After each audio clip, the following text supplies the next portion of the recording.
Hello বন্ধুরা, আসসালামু আলাইকুম। আজকে আমি সবরে ঝটফট পিঠা বানাইয়া দেখাইমু চাউলের আটা দিয়া। তো প্রথমে চাউলের আটা লই লাইছি, পরে যার যতটুক লাগে অতটুক লইয়া কিতা করছি, চিনি আর স্বাদ মতো লবণ দিলাইছি। লবণ দিয়া খুব বেশি গরম জল দিম, কোনো ময়দা দেওয়া লাগতো না, কিচ্ছু না। খুব বেশি গরম জল ওটা দিয়া আস্তে আস্তে ইয়ে করিয়া একটা চামচ দি গুলিলাম। গুলিয়া ওরকম বেটার হওয়ার পরে একটু গাঢ় হয়ে গেছে, গাঢ় হয়ে গেছে বেটারটা।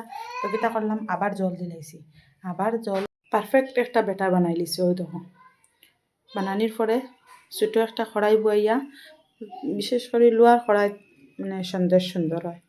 ছোটো লোহার কড়াই একটা বইয়া তেল গরম করে লিছি, গরম করিয়া একটা পিঠা দিলাইছি, থেকে দেওয়ার সাথে সাথেও ফুলি যাইব।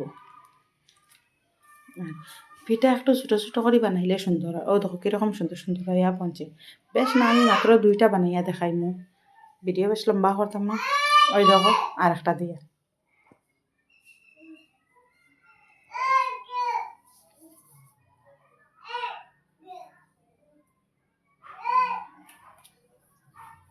ওই দেখো কীরকম ফুলিয়া সুন্দর হইয়া উঠেছে। খুব সুন্দর সুন্দর পিঠা হয়েছে আর সফট এখানে